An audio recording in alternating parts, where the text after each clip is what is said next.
एक समय की बात है, एनचांसिया के शानदार साम्राज्य में सोफिया नाम की एक दयालु राजकुमारी रहती थी।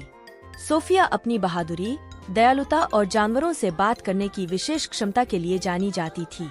वह अपने परिवार और अपने वफादार दोस्तों के साथ शाही महल में रहती थी। एक खूबसूरत सुबह सोफिया शाही बगीचों की खोज कर रही थी जब उसकी नज़र मकड़ी के जाल में फंसी एक चमकदार तितली पर पड़ी। बिना किसी हिचकिचाहट के सोफिया तितली को मुक्त करने के लिए दौड़ी, ध्यान से उसके नाजुक पंखों को खोला। सोफिया को आश्चर्य हुआ जब तितली ने उससे धीमी, मधुर आवाज में बात की। धन्यवाद, दयालु राजकुमारी, इसने कृतज्ञता में अपने पंख फड़फड़ाते हुए कहा। सोफिया तितली को देखकर गर्मजोशी से मुस्कुराई। आपका स्वागत है, उसने उत्तर दिया। तुम्हारा नाम क्या है? तितली ने अपना परिचय जादुई जंगल की राजकुमारी तितली मैरिपोसा के रूप में दिया। उसने बताया कि वह अपने दोस्तों से मिलने जा रही थी जब वह मकड़ी के जाल में फंस गई। अपने नए दोस्त की मदद करने के लिए दृढ़ संकल्पित, सोफिया ने मंत्रमुग्ध वन के माध्यम से अपनी यात्रा पर मैरिपोसा के साथ जाने की पेशकश की। साथ में वे एक रोमांचक साहसिक कार्य पर निकले, जादुई प्राणियों का सामना किया और रास्ते में आने वाली बाधाओं पर काबू पाया। जैसे ही वे जंगल में गहराई तक गए, सोफिया और मारिपोसा का सामना एक शरारती बौने से हुआ जिसने मंत्रमुग्ध वन के जादुई फूल को चुरा लिया था। वह फूल, जो इसे देखने वाले सभी लोगों के लिए खुशी लाने की शक्ति रखता था, राज्य में शांति और सद्भाव बनाए रखने के लिए आवश्यक था। मैरिपोसा के मार्गदर्शन और सोफिया के साहस के साथ उन्होंने सूक्ति का सामना किया और जादुई फूल को पुनः प्राप्त किया, जिससे मंत्रमुग्ध वन में एक बार फिर से खुशी बहाल हुई। सोफिया की बहादुरी और दोस्ती के लिए आभारी होकर मैरिपोसा ने उसे बटरफ्लाई किंगडम की यात्रा के लिए आमंत्रित किया, जो मंत्रमुग्ध वन के भीतर छिपा एक जादुई क्षेत्र है। वहाँ तितली नागरिकों द्वारा सोफिया का खुले हाथों से स्वागत किया गया, जिन्होंने उसे उसकी निस्वार्थता और बहादुरी के लिए सम्मानित किया। जैसे ही सोफिया ने अपने नए दोस्तों को अलविदा कहा और शाही महल में लौट आई, उसे पता था कि वह मैरिपोसा के साथ अपने साहसिक कार्य की यादों को हमेशा संजो कर रखेगी। और उसने यह भी सीखा कि सच्ची दोस्ती की कोई सीमा नहीं होती, चाहे वह एक राजकुमारी और तितली के बीच हो या विभिन्न राज्यों के दोस्तों के बीच हो। राजकुमारी सोफिया शाही बगीचों में इत्मीनान से टहलने का आनंद ले रही थी, तभी उसकी नज़र मकड़ी के जाल में फंसी एक नाजुक तितली पर पड़ी। दयालु हृदय के साथ सोफिया तितली की सहायता के लिए दौड़ी और ध्यान से उसे चिपचिपे धागों से मुक्त किया। सोफिया को आश्चर्य हुआ जब तितली ने उससे धीमी, सुरीली आवाज में बात की। धन्यवाद, दयालु राजकुमारी, उसने अपने इंद्रधनुषी पंख फड़फड़ाते हुए कहा।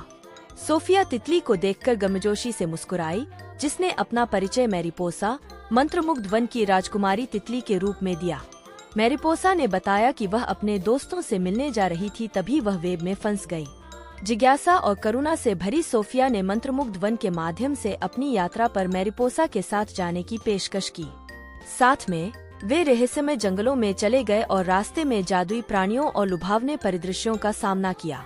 जैसे ही वे जंगल में गहराई तक गए, सोफिया और मारिपोसा की नज़र एक शरारती बौने पर पड़ी, जिसने मंत्रमुग्ध वन के जादुई फूल को चुरा लिया था। इस फूल में इसे देखने वाले सभी लोगों को खुशी देने की शक्ति थी और इसकी चोरी ने जंगल को अंधेरे और निराशा में डुबो दिया था। सोफिया की बहादुरी और मैरिपोसा के मार्गदर्शन के साथ उन्होंने सूक्ति का सामना किया और चुराए गए फूल को पुनः प्राप्त कर लिया और मंत्रमुग्ध वन में एक बार फिर खुशी और सद्भाव बहाल किया। सोफिया के साहस और मित्रता के लिए आभारी होकर मैरिपोसा ने उसे बटरफ्लाई किंगडम की यात्रा के लिए आमंत्रित किया, जो मंत्रमुग्ध वन के भीतर एक छिपा हुआ क्षेत्र है। वहाँ तितली नागरिकों द्वारा सोफिया का खुले हाथों से स्वागत किया गया, जिन्होंने उसे उसकी निस्वार्थता और बहादुरी के लिए सम्मानित किया। जैसे ही सोफिया ने अपने नए दोस्तों को अलविदा कहा और शाही महल में लौट आई, उसे पता था कि वह मैरिपोसा के साथ अपने साहसिक कार्य की यादों को हमेशा संजो कर रखेगी। और उसने यह भी सीखा कि सच्ची दोस्ती की कोई सीमा नहीं होती, चाहे वह एक राजकुमारी और तितली के बीच हो या विभिन्न राज्यों के दोस्तों के बीच हो। और इसलिए खुशी से भरे दिल और तितली की तरह उड़ती हुई आत्मा के साथ राजकुमारी सोफिया जहाँ भी गई, प्यार, दया और खुशियाँ फैलाती रही, जिससे दुनिया सभी के लिए एक उज्जवल जगह बन गई। कहानी का नैतिक, सच्ची दोस्ती और दयालुता किसी भी बाधा को दूर कर सकती है और यहाँ तक कि सबसे छोटे प्राणी भी सबसे बड़ा अंतर ला सकते हैं। उपयोगकर्ता उसने एक कांटेदार झाड़ी में फंसी एक शानदार तितली देखी। बिना किसी हिचकिचाहट के सोफिया तितली की सहायता के लिए दौड़ी, ध्यान से उसे उलझी हुई शाखाओं से मुक्त किया। सोफिया को आश्चर्य हुआ, तितली मैरिपोसा नाम की एक उज्जवल राजकुमारी में बदल गई, जो मंत्रमुग्ध वन की राजकुमारी तितली थी। मैरिपोसा ने सोफिया को उसकी दयालुता के लिए धन्यवाद दिया और बताया कि उसे एक दुष्ट जादूगरनी ने तितली के रूप में फंसाकर शाप दिया था। अपने नए दोस्त की मदद करने के लिए दृढ़ संकल्पित, सोफिया ने मैरिपोसा के साथ एक साहसी खोज पर जाने की पेशकश की। रास्ते में सोफिया और मैरिपोसा को जादुई प्राणियों का सामना करना पड़ा, जिन्होंने उनकी खोज में मार्गदर्शन और सहायता की पेशकश की। उन्होंने अंधेरी गुफाओं का सामना किया, पहेलियां सुलझाई और अनगिनत बाधाओं पर विजय प्राप्त की।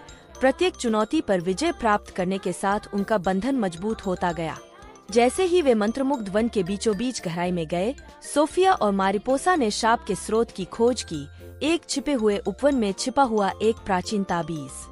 साहस और दृढ़ संकल्प के साथ उन्होंने जादूगरनी का सामना किया और मैरिपोसा को उसके तितली रूप से मुक्त करते हुए अभिशाप को तोड़ दिया।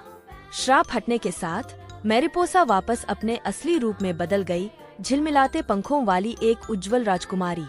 कृतज्ञता से अभिभूत होकर मैरिपोसा ने सोफिया को उसकी अटूट मित्रता और बहादुरी के लिए धन्यवाद दिया। जैसे ही वे शाही महल में लौटे, सोफिया को एहसास हुआ कि सबसे बड़ा रोमांच उनकी दोस्ती की यात्रा थी। और यद्यपि उनकी खोज समाप्त हो गई थी, सोफिया जानती थी कि उनका बंधन हमेशा के लिए रहेगा, दयालुता, साहस और दोस्ती की शक्ति का एक प्रमाण। और इसलिए राजकुमारी सोफिया और राजकुमारी मैरिपोसा एन्चांसिया राज्य में लौट आईं। उनके दिल खुशी से भरे हुए थे और उनकी आत्माएं ऊंची थीं।